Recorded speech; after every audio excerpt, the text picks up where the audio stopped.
قاتلوهم يعذبهم الله بأيديكم ويخزهم وينصركم. السلام علیکم ناظرین، میں ہوں عدنان برائٹ۔ پروگرام قرآن سے روحانی علاج میں ہم آپ کو خوش آمدید کہتے ہیں۔ آج ہمارے ساتھ اسلامی اسکالر قاری عبدالباسط سلفی صاحب موجود ہیں۔ آج ہم ان سے بیری کے پتوں سے جادو کا کیسے علاج کیا جاتا ہے یہ جانیں گے۔ السلام علیکم قاری صاحب۔ وعلیکم السلام ورحمۃ اللہ۔ جی قاری صاحب۔ الحمدللہ وقفا والصلاة والسلام علی رسول اللہ، اما بعد۔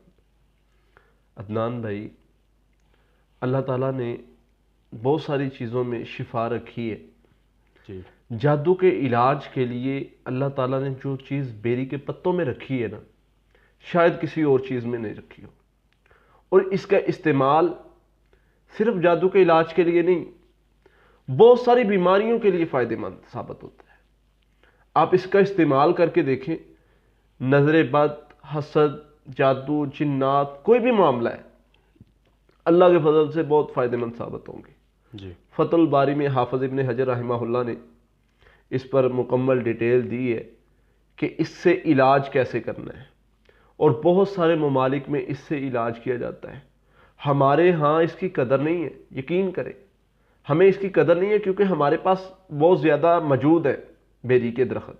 جی، آپ دیکھیں جن ممالک میں موجود نہیں ہے، میں جانتا ہوں ان لوگوں کو، امریکہ میں یا سعودیہ میں جو لوگ علاج کرواتے ہیں نا بیری کے پتوں سے، یقین کریں وہ میلوں سفر کر کے پتے لینے جاتے بیری کے، گھنٹوں کا سفر گاڑیوں میں کر کے کیا لینے جاتے، پتے لینے جاتے۔ اور بعض ایسے علاقے ہیں، ایسے ممالک ہیں جہاں پر بیری کے پتے نہیں ملتے، وہاں پر بیری کے پتوں کا پاؤڈر بنا کے اس سے علاج کیا جاتا ہے۔ جی، اتنا یہ قیمتی علاج ہے، لیکن ہمارے ہاں اس کی قدر ہی نہیں کی جاتی۔ بہت فائدہ مند علاج ہے۔ کرنا کیا ہے، چند بیری کے پتے لے لینے، 7 لے لیں، 21 لے لیں۔ طریقہ کار بہتر تو یہ ہے کہ ان کو 2 پتھروں کے درمیان رگڑ لیں، ان کو 2 پتھروں کے درمیان، یا اگر پتھر نہیں ہے تو وہ جو گھروں میں کچھ چیزیں کوٹنے کے لیے ہوتا ہے وہ اس سے کر لیں، آپ باریک کر لیں اس کو، یا آپ کاٹ لیں، اس کو چھوٹا کر لیں پتوں کو، ان کو پانی میں گرم کر لیں۔ جی، تو اس پانی سے غسل کرنا ہے۔ ٹھیک۔ اچھا، اس پہ پڑھائی کر لیں تو زیادہ بہتر ہے۔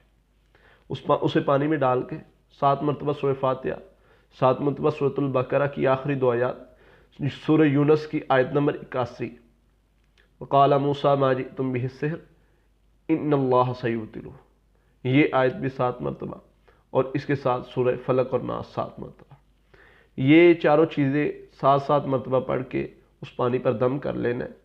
اس میں سے 3 گھونٹ پی لے، تاکہ اگر پلایا کھلایا گیا جادو ہے وہ بھی ختم ہو جائے گا، اس کا اثر بھی ختم ہو جائے، اور جو جسم پر جادو کے اثرات ہیں۔ اور یہ حقیقت بات ہے، جو پرانے وقتوں کی بوڑھی عورتیں ہیں نا، وہ اکثر بال دھونے کے لیے اس کو استعمال کرتی تھی بیری کے پتوں کو۔ اور اللہ کے نبی صلی اللہ علیہ وسلم نے فرمایا جب میت کو غسل دینا ہے تو بیری کے پتے اس پانی میں ڈال لیا کرو، یہ جسم سے ایسی بیماریاں اتار دیتے ہیں، ایسی میل اور ایسی چیزیں اتار دیتے ہیں جو عام پانی سے نہیں اترتی۔ اس کے بہت زیادہ فائدے ہیں، بہت سی بیماریوں کے لیے فائدہ مند ثابت ہوتے ہیں۔ تو یہ عمل 7 دن یا 21 دن کرنا ہے۔ ٹھیک۔ اللہ کے فضل سے انشاءاللہ جادو کا اثر ختم ہو جائے۔ ڈیلی سے غسل کرنا ہے؟ ہاں، ڈیلی یہ پڑھائی کرے۔ رات کو مثلا اگر بندہ گرم نہیں کرنا چاہتا پانی کو، تو پھر کیا کرے، رات کو بھگو کے رکھ دے اور صبح کو اس پانی سے دوسرے پانی سے شامل کر لیں، کر سکتے، لیکن بہتر کوشش کرے کہ صرف اسی زیادہ پانی لے لے، اس میں وہ بھگو دے اور اس کو استعمال کرے، وہ زیادہ فائدہ مند ہوگا۔ اور اس کے ساتھ میں آپ کو بتاتا چلوں میت کو غسل دینے کے بارے میں بہت اہمیت دی ہے نبی صلی اللہ علیہ وسلم نے، کہ میت کو جب غسل دینا ہے اس میں بیری کے پتے ملا لینے۔ اس پر مجھے ایک واقعہ یاد آیا، ہمارے شیخ ہیں اقبال سلفی حافظہ اللہ، وہ بتاتے ہیں، کہتے ایک مریضہ میرے پاس آئی، اس میں حاضری ہوئی تھی، تو وہ جو جن تھا اس میں وہ کہہ رہا تھا کہ ہم نے اس کو کیوں پکڑا ہے، اس وجہ سے پکڑا ہے کہ اس نے کسی کو کہیں یہ گئی ہے جنازے پر، فوتگی پر گئی ہے، اور وہاں پر وہ غسل دینے لگے اس عورت کو۔ اچھا۔ اب اس نے ان کو سمجھا دیا کہ اس پانی میں بیری کے پتے ملا لو. جس پانی سے وہ غسل دینے لگے اس پانی میں بیری کے پتے ملا لو. اچھا. وہ جن اپنی زبانی بتا رہا ہے. کہتے ہوا کیا, ہم اس لڑکی کے ساتھ تھے جو فوت ہوئی ہے, اور اس کے اوپر جادو کی بہت بڑی طاقت تھی جو اس پر جادو ہوا تھا. اب اس کو نہلانا تھا اور اس کا ہم نے پانی پینا تھا, اور پانی پی کے اس کی جو طاقت تھی وہ ہمارے اندر آ جانی تھی. لیکن یہ عورت یہ اسی ٹائم پر پہنچی ہے اور اس نے ان کو مشورہ دیا کہ بیری کے پتے ڈال لو. انہوں نے بیری کے پتے ڈال لیے اور اس پانی سے نہلا دیا. ہم وہ پانی پی نہیں سکے اور ہمارے اندر وہ طاقت نہیں آ سکی. کیوں؟ بیری کے پتوں کی وجہ سے. لہٰذا ہم غصے میں اس عورت پر حملہ کیا. اس وقت جب یہ اذکار میں نہیں تھی تو ہم نے اس کو پکڑ لیا اور اس کو حادثہ بنا, اس کے ساتھ اس کے اوپر ہم ہیوی ہو گئے. تو اس لیے جو بندہ بیری کے پتوں سے علاج کرتا ہے اور اس کو کاٹنا گناہ ہے, اللہ کے نبی صلی اللہ علیہ وسلم سختی سے منع فرمایا. بیری کے درخت کو کاٹنا سختی سے منع فرمایا. میں ایک جگہ پر علاج کرنے گیا تو وہاں پر جانا ہوا, دوست تھے ان کے گھر, تو میں نے ان سے بات کی کہ کیا مسئلہ ہے.